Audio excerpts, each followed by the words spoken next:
barometer amal kita saleh tak salehnya di salat kita. Bila salat kita ikhlas dan sesuai dengan sunnah Nabi SAW, maka insya Allah amalan yang lain mengikuti. Ini aktivitas ini membantu saya di akhirat atau akan menyulitkan saya di akhirat? Kalau seandainya perbuatan itu ternyata akan menyulitkan kita di akhirat kelak, tinggalkan perbuatan itu. Anta ni'mal jund. Kamu adalah sebaik-baik prajurit. Coba lihat. Kamu adalah sebaik-baik prajurit. Maka tujuannya adalah menghancurkan kehidupan rumah tangga.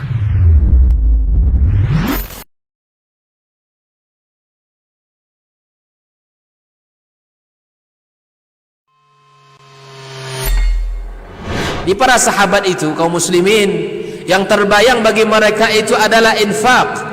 Yang terbayang bagi mereka adalah sebuah kebahagiaan, keselamatan di akhirat yang kekal dan abadi di sisi Allah Tabaraka wa Ta'ala. Semua kita boleh klaim sekarang. Kamu cinta Nabi? Cinta Ustaz. Cinta Nabi? Cinta Ustaz. Termasuk saya. Cinta Nabi? Cinta. Kapan tahunya? Besok di akhirat. Maka apa kata Nabi sallallahu alaihi wasallam? Amalur rajuli biyadih. Penghasilan yang terbaik adalah pekerjaan yang dilakukan oleh seseorang dengan tangannya sendiri.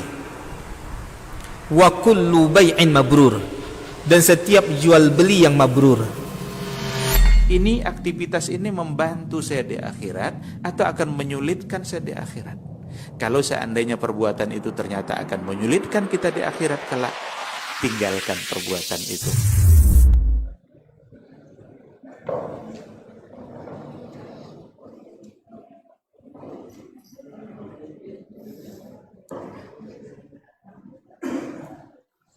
Bismillah.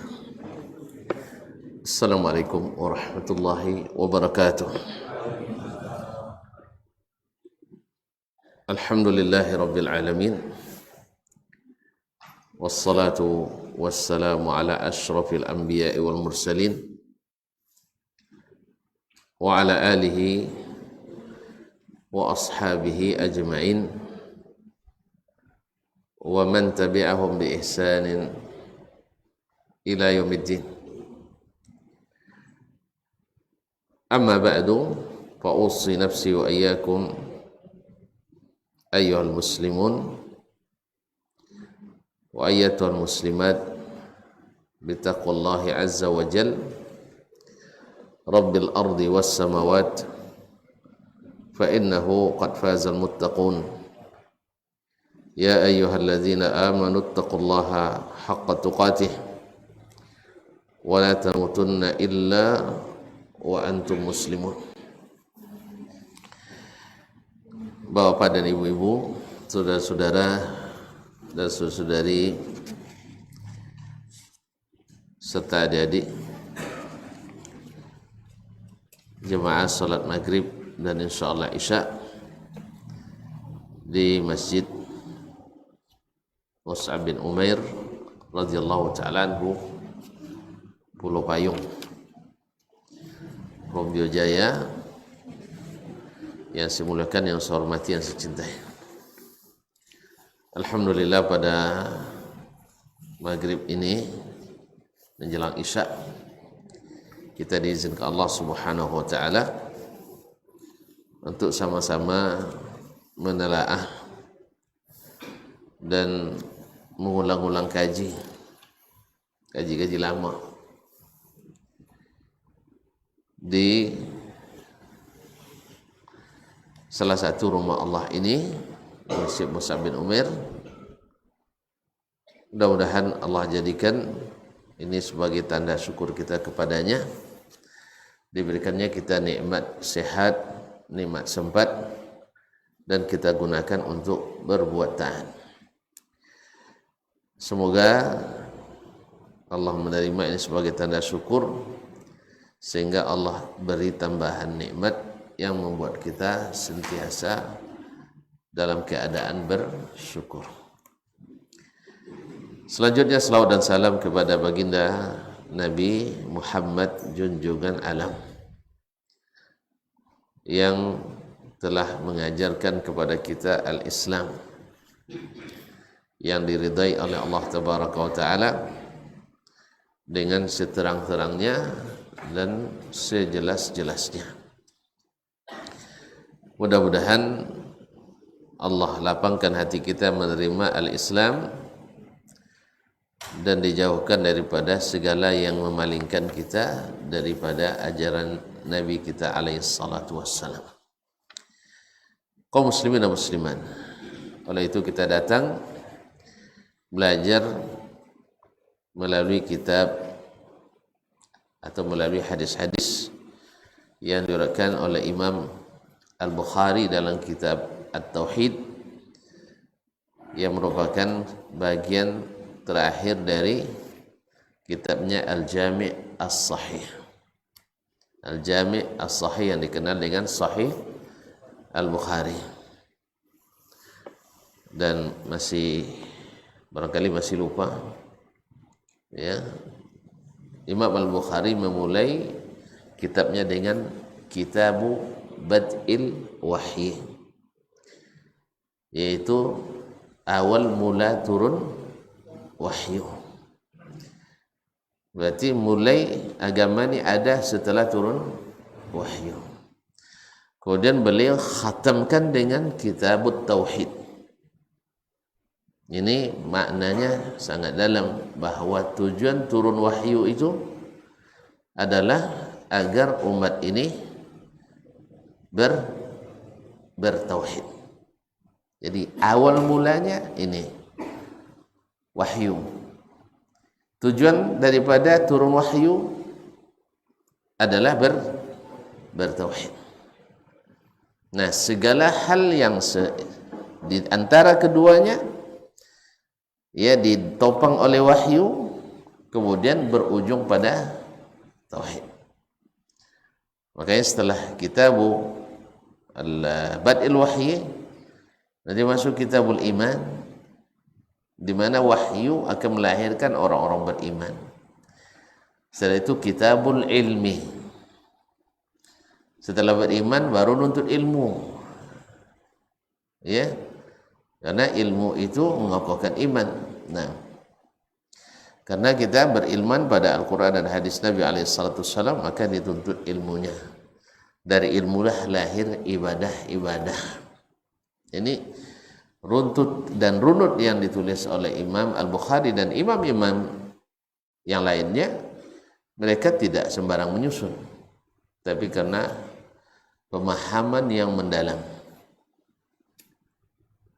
Oleh itu kaum muslimin dan muslimat mempelajari kitab ini, seharusnya kita belajar dari Bad'ul Wahyi dulu, baru Kitabut Tauhid. Tapi tuan-tuan ingin cepat tamat, atau asa ambil bagian yang di belakang, yang lainnya ikuti di bab-bab yang lain, kajian-kajian lain. Ya, seperti di Masjid Utsman masih baru sampai Kitabu Al-Wudu. Dari dulu wudu baru sampai wudu kita. Nah, ya gimana lagi? Sekali 2 pekan. Yang kami aja setiap hari setiap pekan tu 5 kali setiap pekan, ya, itu harus baru tamat sampai 3,5 tahun.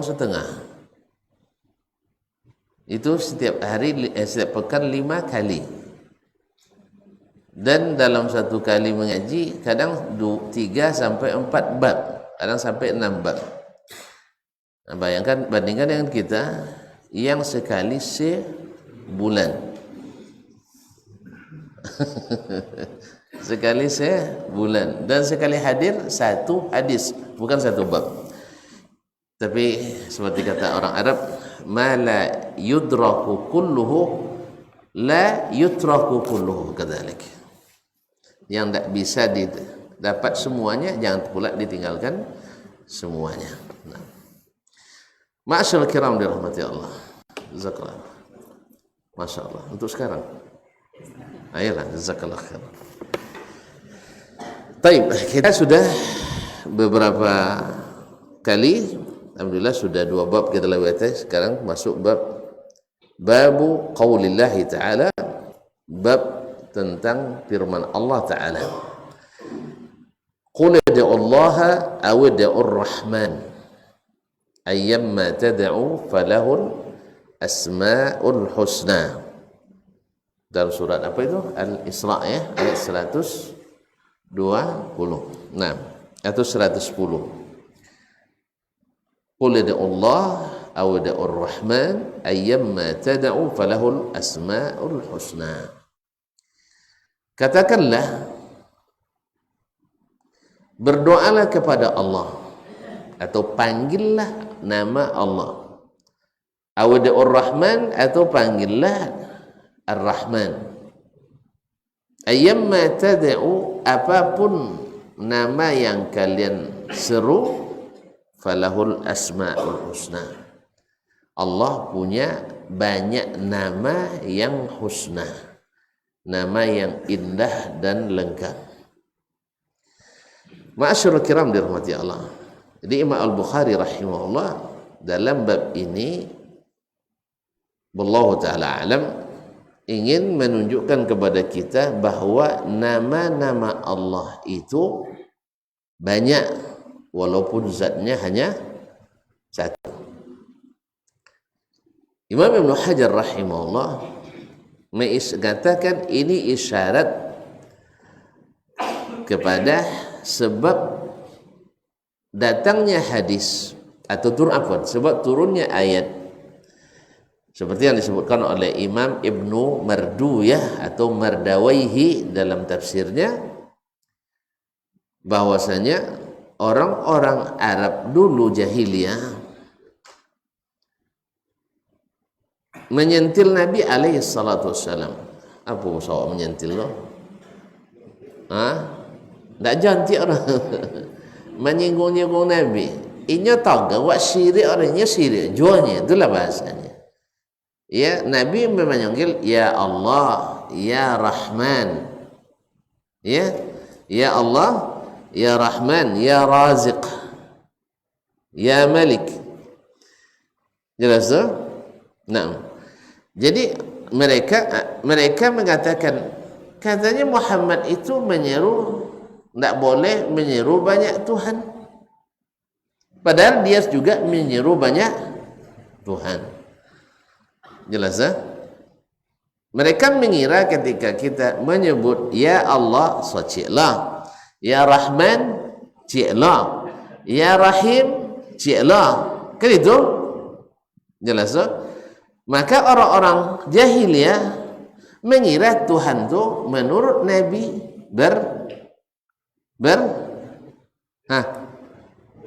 berbilang gitu. Padahal dia melarang kita menyembah kecuali satu Tuhan. Buktinya dia menyeru asyhadu alla ilaha illallah. Ini banyak ilahnya. Ada namanya Allah, ada namanya Rahman, ada namanya Rahim, dan seterusnya. Jelas tak? Lalu Allah turunkan ayat ini menjawabnya. Qul ya Allah, kamu panggil Allah, aw Rahman, kamu panggil Ar-Rahman, atau lain-lainnya, falahul asmaul husna. Allah satu tapi punya banyak nama. Itulah maknanya. Jadi banyak sifat bukan berarti banyak orang. Jelas tak? Artinya banyak sifat bisa untuk satu orang, banyak nama bisa untuk satu. Ya, kita aja banyak kalau gedang ni. Kan awak banyak galau ke? Nya seorang ni kan, nan buliknya je, nan picaknya je, nan tangkaunya je, nan dagingnya je, banyak sifat. Oh ada kalau itu. Subhanallah. Kau tak maaf je tak sampai je corona. Jadi satu orang bisa dipanggil dengan beberapa nama. Ya itu salah sabuk itu dah. Contohlah macam Dasman. Ya. Ada yang memanggil Dasman, ada yang memanggil Idas, ada yang memanggil Das, ada yang memanggil Man, ada yang memanggil Siman. Jadi ada yang macam-macam tuh kaum muslimin dan muslimat. Jadi namanya, panggilannya banyak, tapi zatnya tetap satu. Di makhluk aja ada. Tapi orang-orang Quraisy, ya dasar mereka nak cari celah kelemahan, ya akhirnya mereka mengira bahwa Nabi menyembah lebih dari satu Tuhan. Tidak konsisten Muhammad. Itulah bahasa sekarangnya. Awak togang dia banyak Tuhan inya, kosan banyak juanya. Ini juga mungkin termasuk perkiraan sebagian saudara Muslim kita yang mungkin berbeda pemahamannya dengan kita ketika kita mengaji tauhid dengan mereka sebut trinitas gitu, yaitu Allah, mentauhidkan Allah dari tiga aspek, dari aspek rububiyahnya, aspek uluhiyahnya, aspek asma dan sifatnya. Karena kawan-kawan kita tidak memahaminya, karena memang tidak pernah belajar itu. Ya wajar orang tidak tahu, seperti kata pepatah Arab, cenderung memusuhi. Itu biasa itu. Sama awak kan dahulu jadi tujuannya. Awak cenderung dahulu kan jadi tujuannya. Ketika tidak tentu pasti, kan tak kenal maka tak sayang. Akhirnya datang fitnah dari orang bahwa ini trinitas, yaitu meninggalkan Allah. Jelas ya? Sama pemahaman tadi itu dengan orang-orang Quraisy dulu ketika pada Nabi alaihissalam, ya menyangka Nabi menyeru banyak ilah, banyak Tuhan. Seperti diriwayatkan oleh Imam Numardu ya, cuman sayang sanadnya tidak sahih kata Imam Ibnu Hajar rahimahullah. Kemudian Syekh Abdullah bin Muhammad Al-Ghunaiman, salah seorang guru tauhid dulu di Masjid Nabawi, yang menulis kitab ini, yang sengaja mensyarah khusus kitab tauhid. Ya, beliau kan sudah sebutkan di mukadimah kemarin, alasannya karena banyak Sahih Bukhari ini disyarah oleh ulama-ulama yang dalam masalah akidah ada kekeliruan karena metode yang bermanhaj yang menyimpang, sehingga banyak yang ditakwilkan. Karena apa? Karena keyakinan mereka manhajnya sahabat itu mentakwilkan atau mentafwidkan. Takwil artinya merubah makna yang asal dengan makna yang bukan asal. Ya, karena itu yang sesuai dengan akal. Jadi syaratnya sifat Allah itu baru diterima, mesti diterima oleh akal. Kalau tidak terima, ditakwilkan dengan makna yang diterima. Atau jalan lain yang mereka kira adalah tafwidh, yaitu kita tidak paham apa makna yang disebutkan dalam ayat dan hadis itu. Ayatnya ada, cuman maknanya hanya Allah yang tahu. Ini yang disangka oleh sebagian saudara kita yang berpemahaman lain, bahwasanya Allah tidak boleh disifati kecuali dengan sifat yang masuk. Kok lupa lagi? Yang masuk akal. Kalau tidak masuk akal, ditakwil atau tidak diketahui maknanya. Dan ini bertentangan dengan sharihul Quran, dengan Al-Quran yang terang-terangan mengatakan bahwa Al-Quran itu jelas menjelaskan. Nabi menyatakan bahwa agama ini terang benderang maknanya. Oleh itu kaum muslimin dan muslimat dirahmati Allah, maka oleh sebab itu Syekh menjelaskan kata ini. Nah, menurut Syekh Abdullah Al-Ghunaiman rahimahullah, maksud daripada itu adalah ya, Imam Al-Bukhari menyebutkan bab qul ya Allah aw ya Rahman ayyamma tad'u. Beliau mengatakan qultu yadhharu li anna maqsud Al-Bukhari rahimahullah bitarjama bihadzal ayah bayan ikhtisasillah tabaraka wa ta'ala bil asma'il husna. Tujuan Imam Al-Bukhari rahimahullah di sini, maksudnya dengan terjemah dengan judul bab itu adalah untuk menjelaskan bahwa al-asma'ul husna khusus milik Allah saja. Bahwa Allah khusus yang memiliki sifat al-asma'ul husna. Bi anna asma'ahu wa anna asma'ahu kamilatul ma'ani. Bahwa nama-nama Allah itu sempurna maknanya. La yalhaquha naqsun, tak ada satupun kekurangan yang menyentuhnya. Au aibun, atau cacatnya. Wa anna ittisafal makhluqi, dan bahwasanya sebagian makhluk atau makhluk yang bersifat dengan sebagian sifat yang dinisbatkan kepada Allah tabaraka wa taala minal ma'ani la yalzamu minhu naqsun aw aibun fi asma'ihi, tidak mesti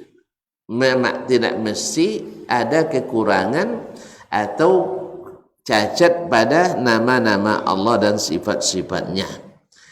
Maknanya lain tepon contoh bahwasanya sebagian sifat yang dinisbatkan kepada Allah, misalnya sifat rahmat, kasih sayang, kan salah satu sifat Allah adalah ar-rahmah. Allah ar-rahmah nur apal Fatihah lah, ar-rahmanir rahim, kan bersifat pengasih dan penyayang.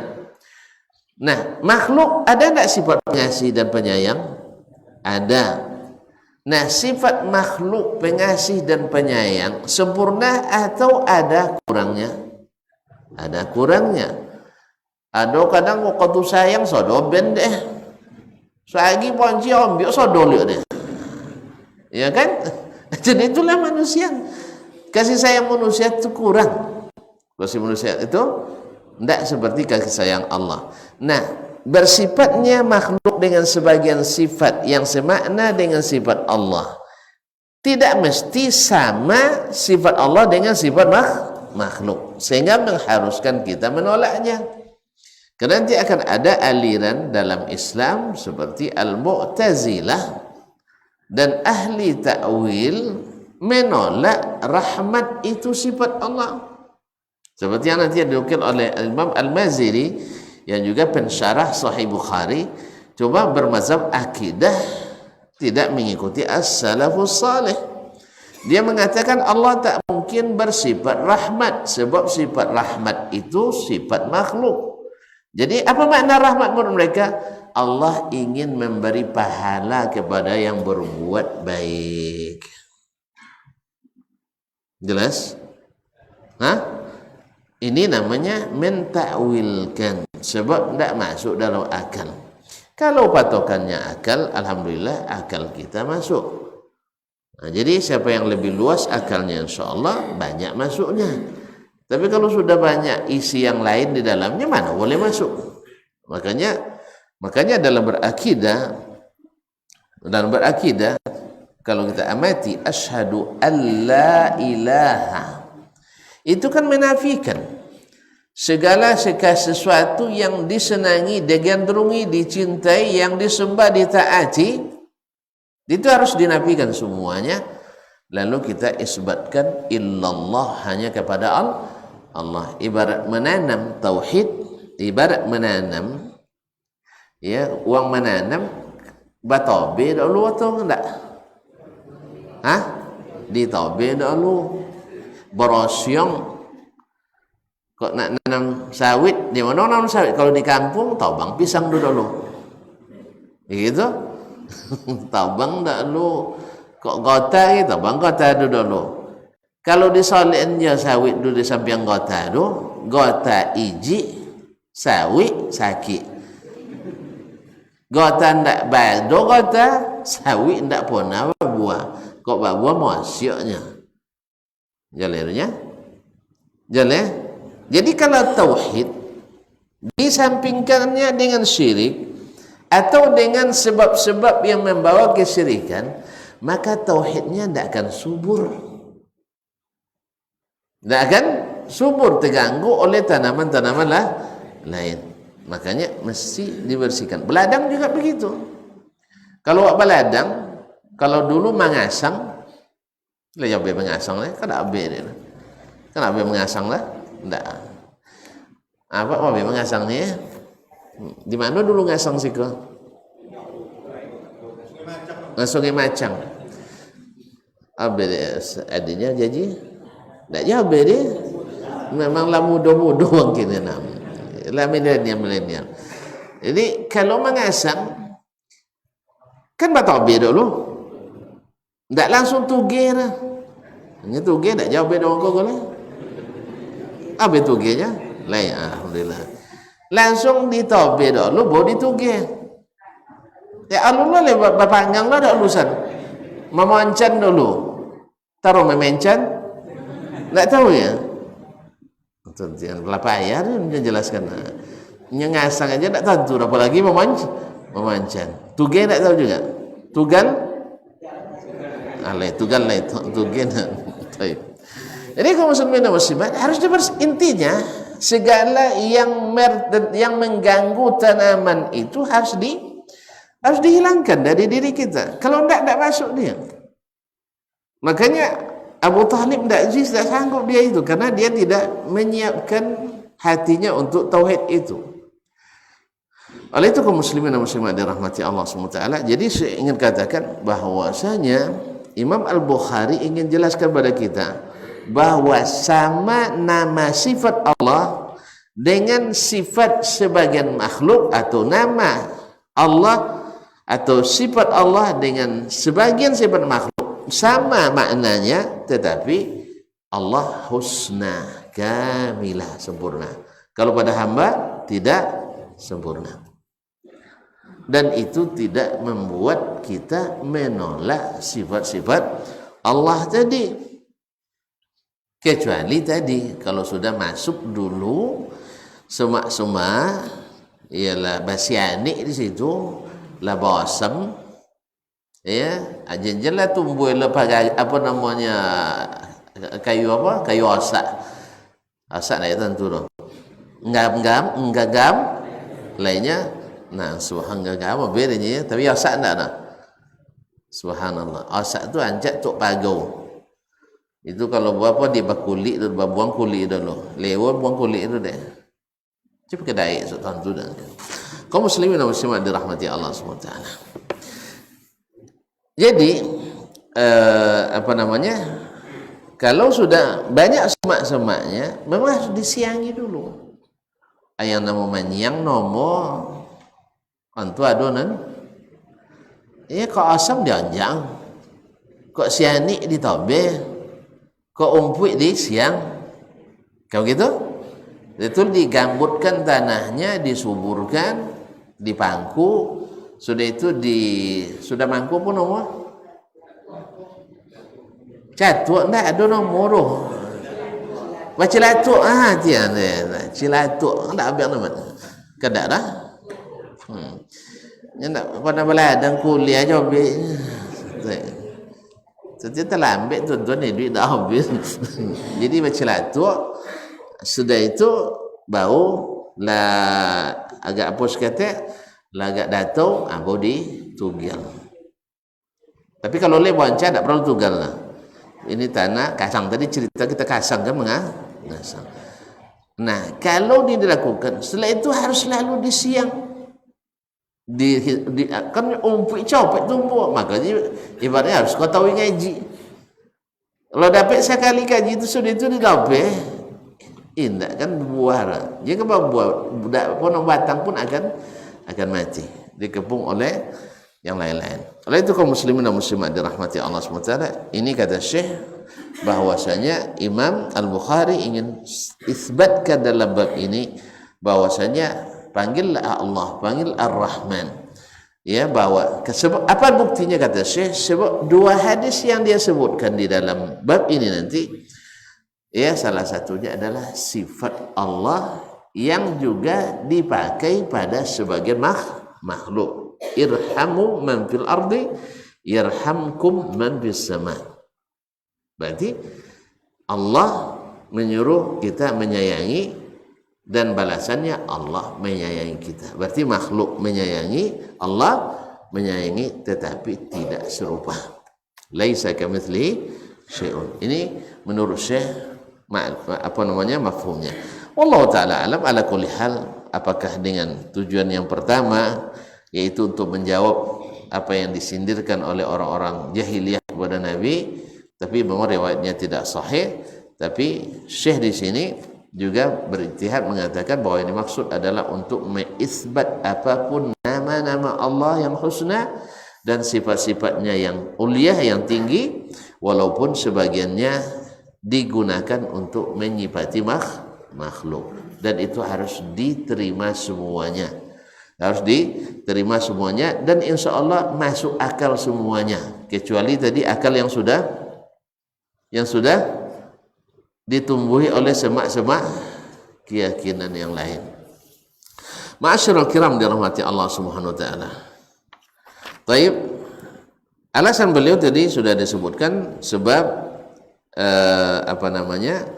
bahwasanya di dalam hadis pertama yaitu perkataan Nabi alaihi salatu wasallam, la yarhamullah man la yarhamun nas. Allah tidak sayang kepada orang yang tidak sayang kepada manusia. Berarti manusia ada yang sayang, manusia penyayang, Allah juga penyayang. Tetapi apakah serupa? Ya tidak. Nah, sebagian akan menolak nanti, karena serupa tidak boleh. Kita katakan namanya serupa tapi maknanya tidak sama. Maka ini makna perkataan Allah SWT, laisa kamitslihi syai'un. Sama dengan kaum muslimin dan muslimat dirahmati Allah, di antara makhluk saja ada yang sama namanya tapi tak serupa hakikatnya.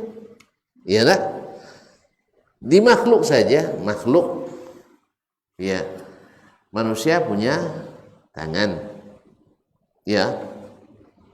Iya tak? Apa boleh yang punya tangan selain manusia? Apa yang benar? Kau tahu ada tangan, kaki yang penyong. Baunya nak kau kira. Pokoknya tangannya, okey lah, kepayahan tangan, kaki lah. Kaki manusia punya kaki, hewan punya kaki. Maknanya sama, hakikatnya tidak sama. Nah, di makhluk saja kok bisa berbeda, masa tidak bisa kita bedakan antara al-khaliq dengan al-makhluk? Pasti lebih beda lagi. Jadi tidak mesti namanya sama, hakikatnya mesti sama, tidak mesti. Jadi sebenarnya akidah ini kalau di Quran hadis itu mudah, tapi setelah kita buat acuan-acuan jadi susah.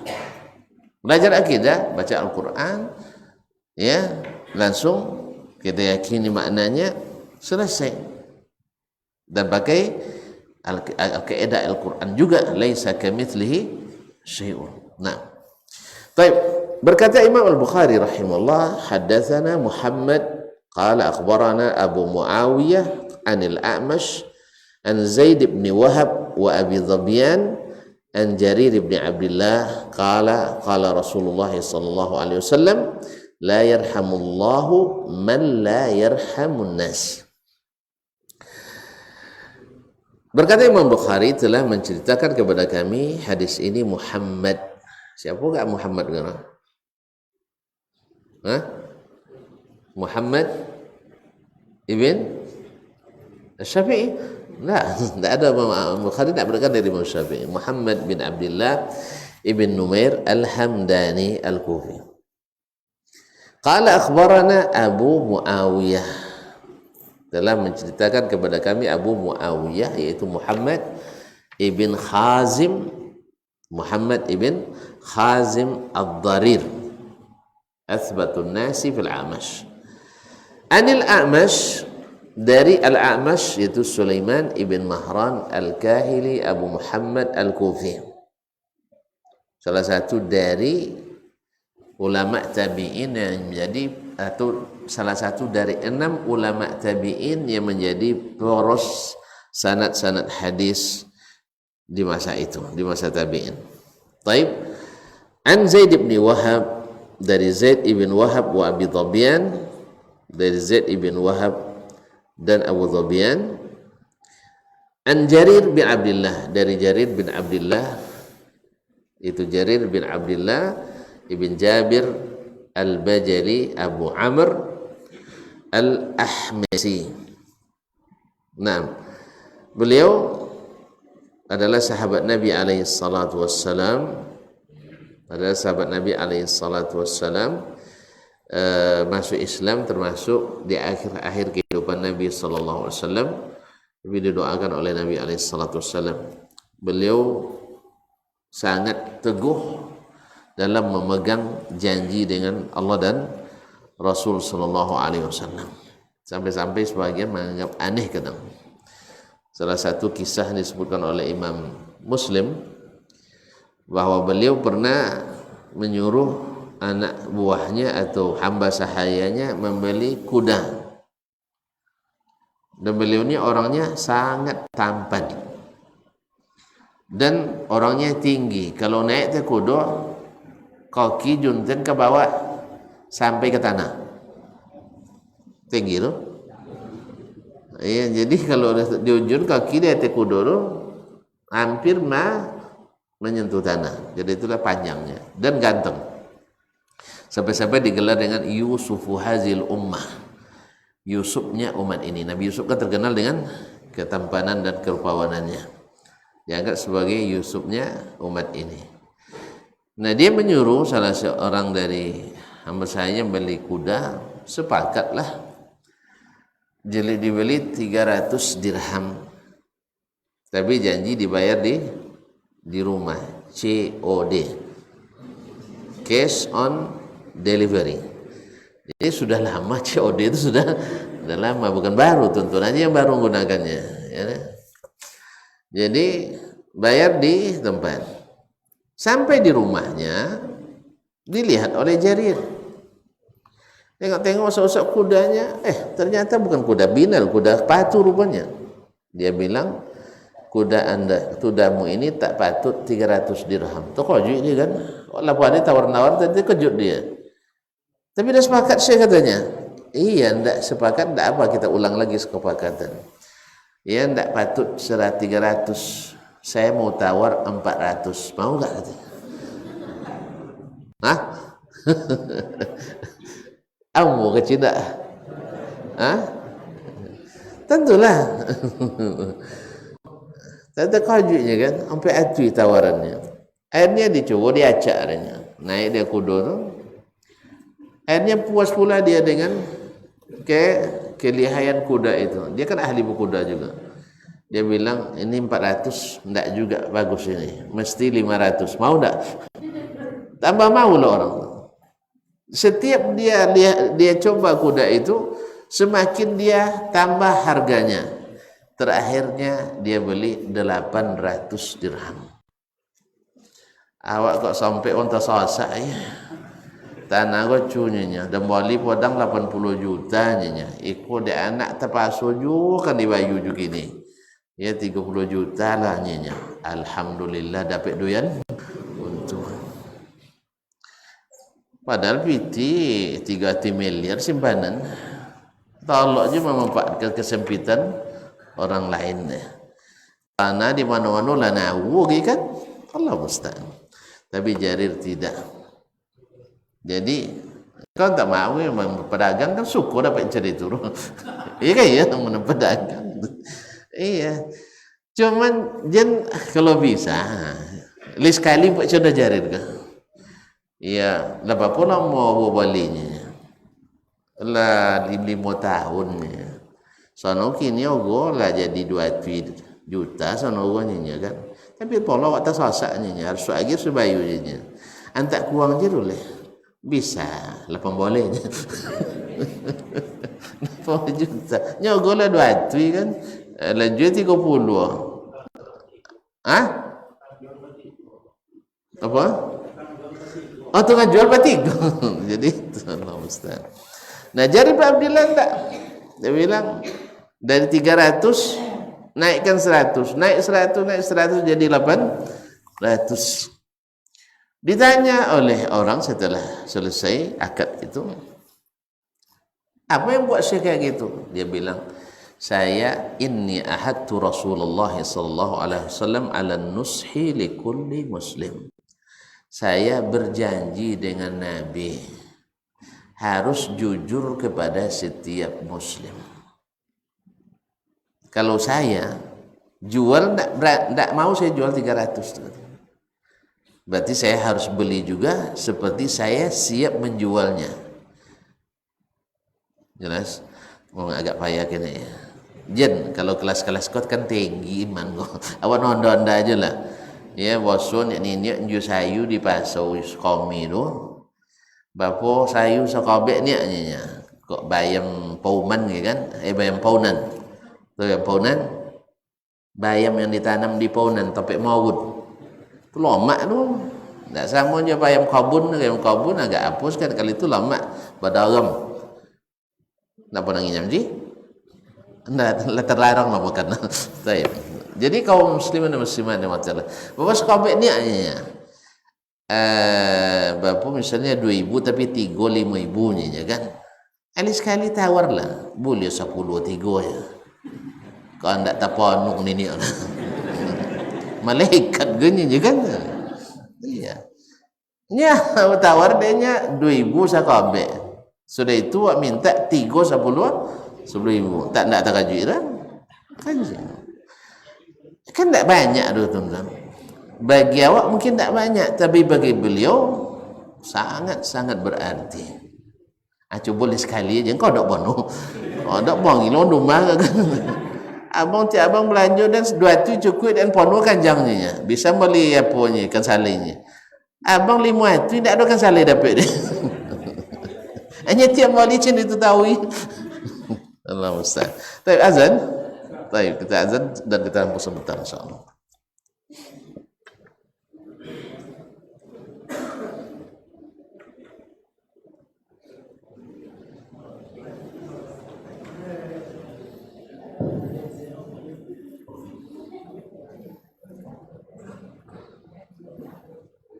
Allahu Akbar, Allahu Akbar. Allahu Akbar, Allahu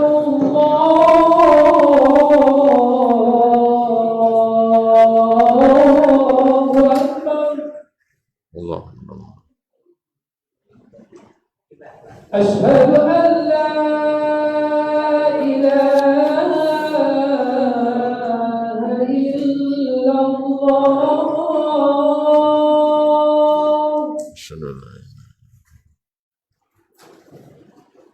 أشهد أن لا إله إلا الله.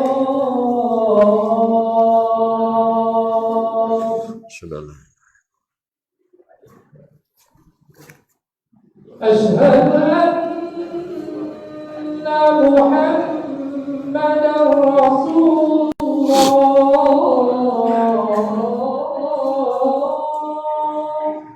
الله. أشهد أن محمدا رسول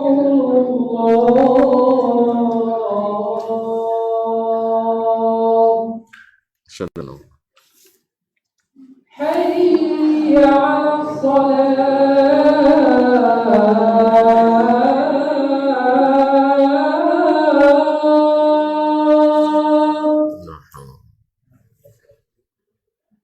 حي على الصلاة.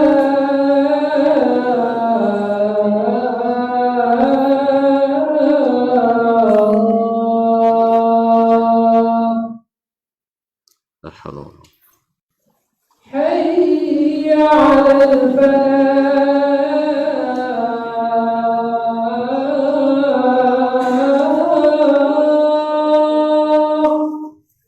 لا حول ولا قوة. حي على الفلاح.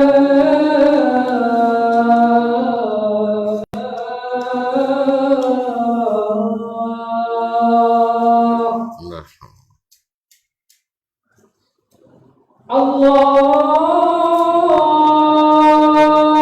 Akbar,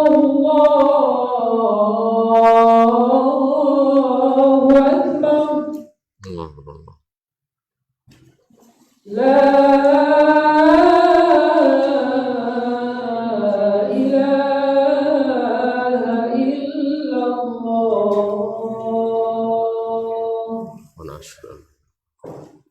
Salatul qadr.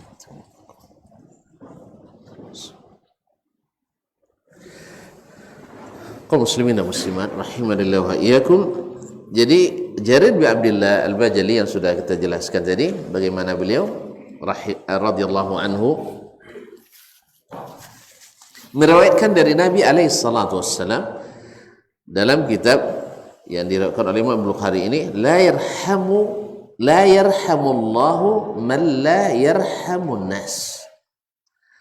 Allah tidak merahmati, tidak mengasihi dan menyayangi orang-orang yang tidak penyayang kepada manusia. Di sini Nabi alaihi salatu wasallam mengisbatkan sifat penyayang bagi Allah dan sifat penyayang bagi manusia. Berarti apakah mesti sama? Ya tidak. Sudah dijelaskan tadi bahwa rahmat Allah dengan rahmatnya manusia berbeda, sebab sudah ijma' para ulama dari zaman as-salaf sampai yang mengikuti mereka di kalangan al-khalaf bahwa sifat Allah mesti berbeda dengan sifat makhluk. Dan sebagaimana zatnya Allah berbeda dengan zatnya makhluk. Sifat Allah mesti berbeda dengan sifat makhluk, sebagaimana zatnya Allah berbeda dengan zatnya makhluk. Sebab kalau semua yang sama sebutannya harus ditolak, akhirnya nanti kita akan menolak sifat wujud dari Allah. Iya tak? Allah disifati dengan wujud, betul? Manusia, makhluk juga disifati dengan wujud. Nah, kalau diingkari wujud, ya karena serupa dengan sifat makhluk, akhirnya Allah, apa arti wujud? Tidak apalah wujud, qidam, baqa, mukhalafatul. Tidak apalah. Baik. Apa mana wujud? Ada. Ya kan? Manusia ada. Pohon nawa. Nak jen sama nawa sebut. Ya pohon nawa. Hewan-hewan nawa, ikan-ikan nawa. Nah, kalau lari lagi, akhirnya nanti Allah dibilang ghairu mawjud. Allah tidak ada. Apa hukum lu? Syekh, orang yang berkeinginan Allah tidak nawa, apa hukumnya? Apa enggak? Orang yang tidak meyakini adanya Allah, apa nama? Kafir. Kepaya wano. Ndak nawa Allah Ta'ala nya dah. Apa nama lu? Kafir. Jadi kalau kita lari, ya seluruh sifat Allah yang mirip sebutannya dengan sifat makhluk harus dinafikan atau harus ditakwilkan, nanti akhirnya wujud Allah akan kita nafikan juga. Jelas? Jelas? Oleh sebab itu, maka sepakat ulama semuanya Ahlus Sunnah bahwa sama nama tidak mesti sama hakikatnya. Jelas? Jadi, oleh sebab itu, makanya kaidahnya di kalangan Ahlus Sunnah wal Jamaah ulama kita bahwa segala sifat yang Allah nisbatkan kepada dirinya dalam Al-Quran atau dinisbatkan oleh Rasulnya dalam As-Sunnah As-Sahihah, dalam sunnah yang sahih, wajib kita yakini seperti itu tanpa tasbih, tak boleh diserupakan. Wala tamthil, tak boleh dimiripkan.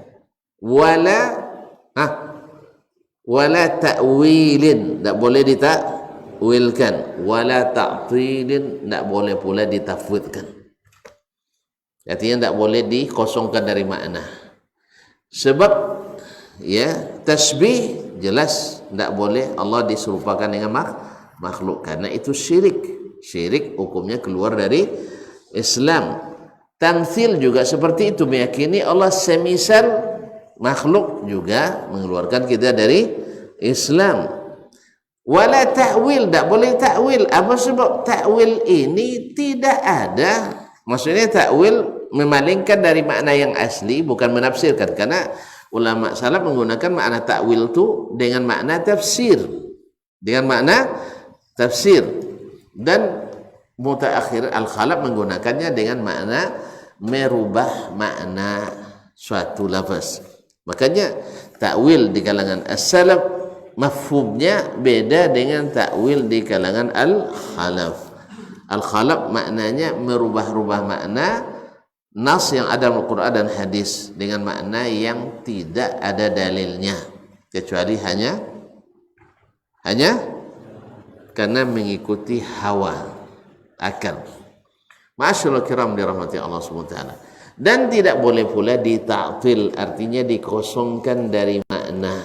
Sebab kalaulah Allah turunkan hukum-hukum menikah dengan jelas, lalu Allah jelaskan hukum jual beli juga dengan terang, hukum membuat perjanjian dengan orang-orang yang selain kita, non muslim, Allah jelaskan. Masa keyakinan tentang dirinya dia tidak jelaskan? Mana yang lebih sulit, meyakini yang tak nampak daripada menghukumi yang terlihat? Ulang tak? Mana yang lebih payah, meyakini yang gaib daripada membahas yang terlihat? Kepayah dia. Kiat piti nawo ado siga ado hijau langsung dong, ado biru bang, si hijau ndak ada lah. Nah piti ko nawo 150.000. Mana sanang merencanakan 150.000 kok nampak dari 1 miliar yang ndak joleh.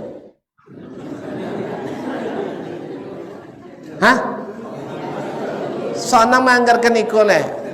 Ya satu untuk beli sate. 50 untuk beli nak edi lah. Kaum muslimin dan muslimat. Jadi membahas yang terlihat lebih mudah daripada memperkirakan yang tak nampak. Nah, yang terlihat jual beli terlihat, ya kan? Iya enggak? Berdagang terlihat dagangannya. Kok babi ini nampak laki, nampak kan bini. Kan nampak tu? Itu dijelaskan Allah dan Rasul terang-terang. Masa untuk meyakini dirinya Allah tak jelaskan dengan terang, bahasa yang terang? Ini bertentangan dengan kalimat Al-Quran sendiri yang mengatakan wa mubayyinatin minal huda wal furqan tibyanan likulli syai' bilisanin arabi mubin. Makanya kalimat tafwid ini tak dikenal di kalangan as-salaf dalam bab asma dan sifat. Hanya klaim tanpa bukti. Hanya ngaku-ngaku seperti itu. Jelas kaum muslimin muslimat yang dirahmati Allah SWT. Apa bukti? Mereka tu paham jadi tak sabut dirinya. Kalau tak sabut apa pun cara nonton maknya paham. Paham je lay je sabut. Payahnya buin. Dan dia paham tu lah. Bau dia sabut paham kalau bisanya nyabuin. Nah, Rasul nyabuin kia ceneka. La yarhamullah man la yarhamun nas. Sahabat juga nyabuin macam itu. Tu wajib kalimat lain.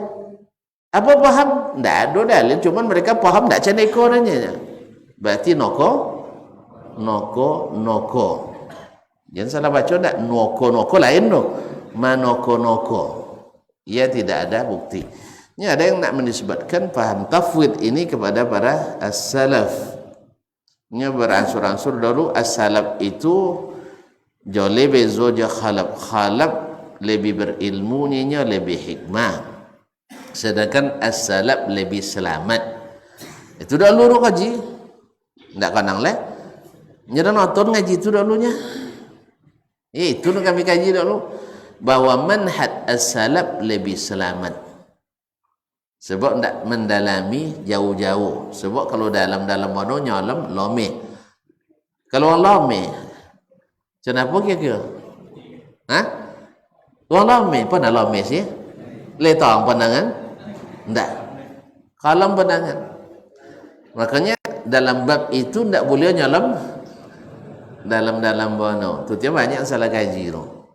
Cuman tu kalau lah salah kaji jadi wali.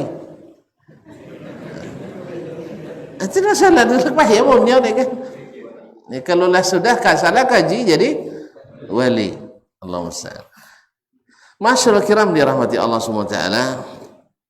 Jadi subhanallah dikatakannya as-salaf itu lebih selamat. Cuman ilmu khalaf lebih tinggi dan lebih hikmah. Nah, sudah itu kini enggak bisa. Awak harus salaf juga kan. Hanya hilanglah jargon itu. Kita ikut salaf, tapi salaf tu dua manhajnya, takwil atau tafwid. Ya. Takwil atau tafwid. Takwil itu merubah makna. Kalau tafwid mengosongkan makna. Tak tentu Allah Ta'ala tentunya. Istawa memang ada dalam Quran. Tapi makna tak beda warna. Hanya Allah yang tahu. Kalau itu makna tafwidnya, dan itu tak mungkin. Sebab Al-Quran dan hadis menyebut Al-Quran itu terang. Tadi Allah katakan hukum mandi sunat dan wajib jalan deh. Padahal bukan seorang je kalau mandi kan pandai awak mandinya. Tapi jalan sejalan-jalan supaya apa? Lai tentu dak awak mandi dan conda pun non di pahala Allah Taala. Ndak sembarang mandinya asal tojong ciwok dia apa tu lah pahala ndak. Nah, ndak lai pahala berniat ki langkah-langkahnya supaya berpahala. Nikah kan itu juga. Jenazah nampak ancak langsung dibawa. Kan tak udara. Berarti diaturkan oleh Allah dengan jelas-jelas. Masa sesuatu yang tidak mungkin pakai nalar untuk mengetahuinya, tidak dijelaskan dengan bahasa yang terang. Ini mustahil menurut akal yang sehat. Oleh sebab itu, maka manhaj ta'wil dan ta'til tidak ada zaman sahabat, karena memang tidak bisa dibuktikan dengan satu huruf pun mereka melakukannya kecuali dengan makna tafsir. Nah, jelas ya. Jadi la yarhamullah ma la yarhamun nas. Allah tak akan merahmati, menyayangi orang yang tak sayang pada manusia. Berarti Allah syaratkan kalau tuan-tuan nak disayang harus sayang kepada manusia. Dalam hadis yang diriwayatkan oleh Imam Al-Bukhari dalam Al-Adabul Mufrad dari Abu Hurairah radhiyallahu anhu, bahwa Nabi SAW mengatakan la tunza'ur rahmatu illa min syaqih. Tidak dicabut kasih sayang kecuali dari orang yang celaka. Jadi kalau lo tidak ada sayang berarti sudah celaka. Siapa yang celaka? Yang tidak disayang Allah tabaraka wa taala. Berarti Allah, Nabi ingatkan bahwa sayang pada Allah ada, sayang pada makhluk ada, tapi antara kedua sayang itu tidak sama. Ya, tidak sama. Jelas sayang Allah sempurna. Masyaallah kiram dirahmati Allah. Ini sesuai dengan apa yang dikatakan oleh Syekh tadi. Maksud Imam Al-Bukhari rahimahullah ingin menjelaskan bahwa boleh namanya sama, tapi hakikatnya tak boleh sama, tidak mesti sama. Artinya apa? Jangan takut mengisbatkan sifat Allah dengan makna yang asli, karena tidak mungkin kita meyakini persamaannya dengan makhluk. Jelas? Maka misalnya Allah menyayangi, tapi sayang Allah tidak seperti sayangnya makhluk. Laisa kamitslihi syai'un. Allah marah. Allah marah. Nah, Allah marah, tetapi marahnya tidak serupa dengan marah siapapun. Laisa kamitsli ghadabihi ghadabun. Tidak ada marah seperti marahnya Allah. Allah suka mencintai, iya. Tapi kita bukan mencintai, sama namanya, sama. Tapi hakikatnya beda. Laisa kamitsli mahabbatihi mahabbatun. Tidak ada cinta seperti cinta Allah Tabaraka wa Ta'ala dan seterusnya. Wallahu musta'an. Oleh itu kembali kita ingatkan bahwa hadis ini menjadi dalil dan bukti bahwa Allah bersifat rahmat, manusia bersifat rahmat. Dan rahmat itu menjadi syarat kita mendapat rahmat Allah. Kalau ingin disayang Allah, maka sayanglah kepada makhluk-makhluk Allah. Makhluk-makhluk Allah. Kemudian di antara lafaz yang terdapat dalam hadis riwayat ini, di antaranya adalah man la yarham man fil ardi. Siapa yang tak sayang kepada yang di bumi. La yarhamhu man fis sama, takkan disayang oleh yang di langit.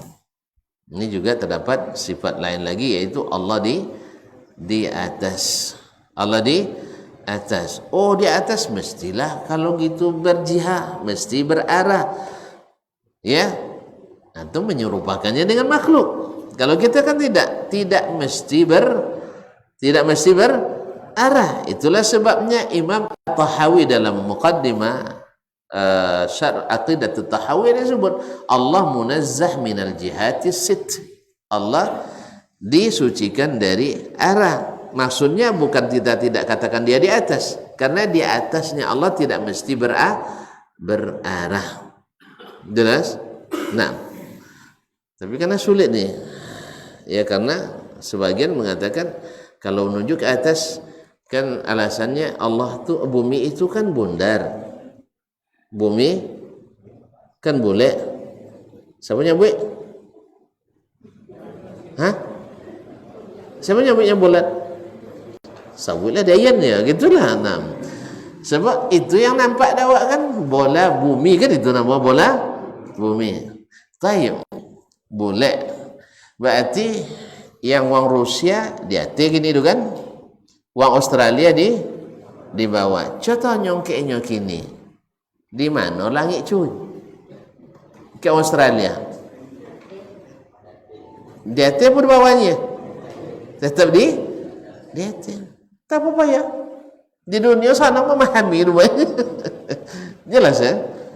Ceritanya ya, tahu lah, antum mengatakan bulat, tidak apa. Ini karena salah satu mazhab ulama, apa namanya, para ahli astronomi kan. Oke, bulat tidak masalah.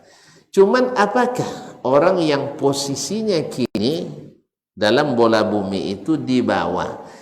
Coba tanya kayaknya, ya, Acu Smith misal di Australia, tengok langit dah di mana kini langit?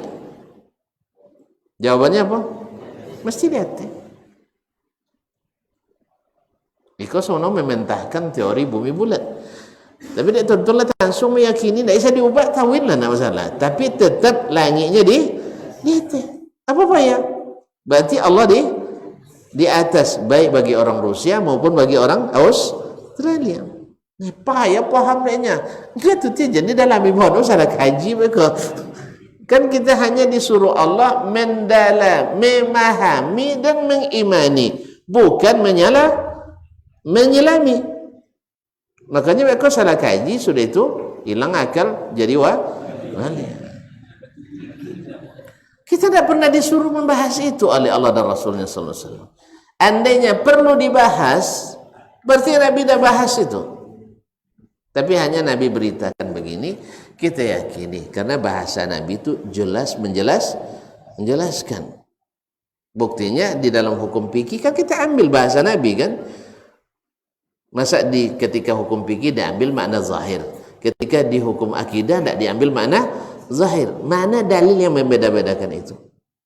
Bahwa Nabi kalau bicara akidah pasti bahasanya majaz, tapi kalau bahasa fikih bahasanya tidak majaz. Di mana dapat? Ada dalilnya? Hah? Padahal seluruh sahabat atau banyak sahabat meriwayatkan Nabi idza takallama kana kalamuhu sardan yafhamuhu kullu man yasma'uh. Nabi itu kalau bicara itu lambat, kadang diulangnya sehingga semua orang yang mendengar bisa paham. Berarti bahasanya dipahami dari makna zahir. Nah, tolong datangkan dalil yang membedakan. Tapi bukan dalil akal ya. Dalil akal itu akal antum akan bertentangan dengan akal saya. Kalau akal saya masuk semuanya. Allah di atas kan saya sudah buktikan tadi. Nak bundar bumi, nak datar, yang jelas langit tetap di atas. Dan Allah bilang dia di atas langit. Selesai masalah. Makanya Australia mudah meyakini Allah di atas kalau dengan Al-Quran dan hadis. Tapi kalau sudah dicampuri dengan semak-semak keyakinan tadi, akhirnya tumbuh akidahnya tidak subur. Ya tidak subur.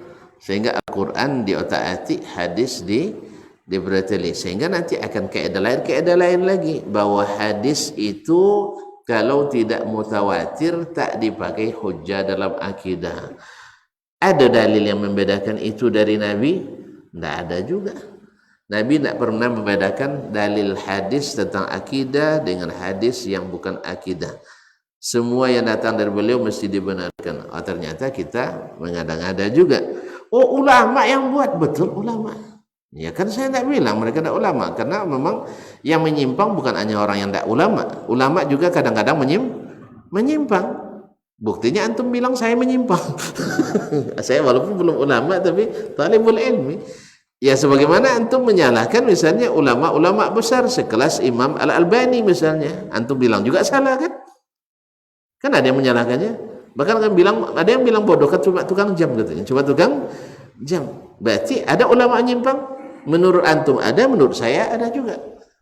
Cuman saya punya bukti tidak ada dari Allah dan Rasul yang membedakan kalau hadis tentang akidah mesti mutawatir. Hadis tentang ibadah boleh tidak mutawatir. Siapa yang mengatakan itu? Ulama. Nah, ulama yang lain mengatakan tidak seperti itu. Jelas? Jelas? Jadi ulama banyak dan salaf semuanya tanpa kecuali. As-salafus salih semuanya menerima hadis apapun. Ya, asal sahih dari Nabi di bab apapun tidak dibeda-bedakan antara hadis akidah dengan bukan akidah. Silakan baca kitab Al-Syari' Al-Ajurri wafat 365. Silakan baca kitab As-Sunnah Imam Ahmad, Usulus Sunnah Imam Ahmad, Usulus Sunnah Al-Muzani dan seterusnya. Masih banyak kitab-kitab yang meriwayatkan berdasarkan hadis Nabi. Mereka tidak membedakan riwayat mutawatir dengan ahad tadi. Oleh sebab itu maka hadis asal sahih dari Nabi mesti diyakini. Yang kemudian mereka tidak membedakan hadis fikih, hadis ibadah dengan apa? Ya, mesti kalau di fikih diambil makna zahir, kalau di akidah diambil makna takwil. Enggak ada yang membedakan. Ada ulamanya, betul, tapi banyak ulama yang tidak membedakan. Antum pilih yang membedakan, itu urusan antum. Tapi saya minta dalil. Ada dalil tidak yang membedakan? Tidak ada. Hanya perkiraan akal saja. Kalau gitu saya ikut akal yang tidak membedakan. Antum ikut akal yang membedakan. Karena Nabi sendiri tidak membeda-bedakan. Dia ngirim utusan kemana-mana tanpa membedakan. Kalau akidah ya, kalian mesti 10 orang minimal menyampaikannya. Tidak ada. 1 boleh menyampaikan, 2 boleh menyampaikan, 3 boleh menyampaikan. Pakai bahasa Arab yang jelas dan menjelaskan. Dengan demikian dipahamilah bahwa sesungguhnya akidah itu diambil dari Allah dan Rasul sallallahu alaihi wasallam dengan bahasa yang jelas, tegas, terang, benderang. Dengan demikian akidah itu jadi mudah, tidak sulit dengan rumus-rumus yang kadang-kadang di antara mereka saja terjadi khilaf di antara mereka, di antara ulamanya. Wallahu musta'an.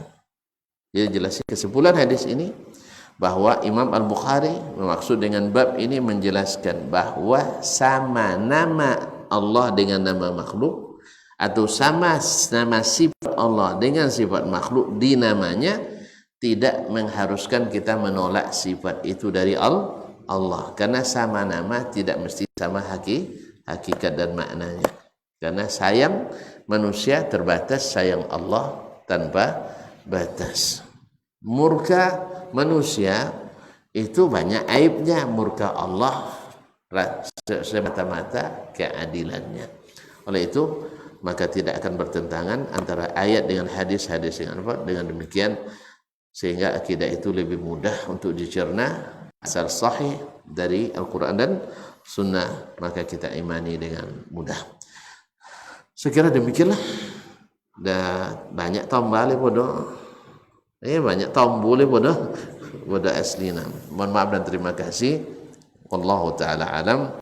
Wa sallallahu ala nabiyyina Muhammadin wasallam. Subhanakallahumma bihamdik asyhadu an la ilaha illa anta astaghfiruka wa atubu ilaik. Wassalamualaikum warahmatullahi wabarakatuh.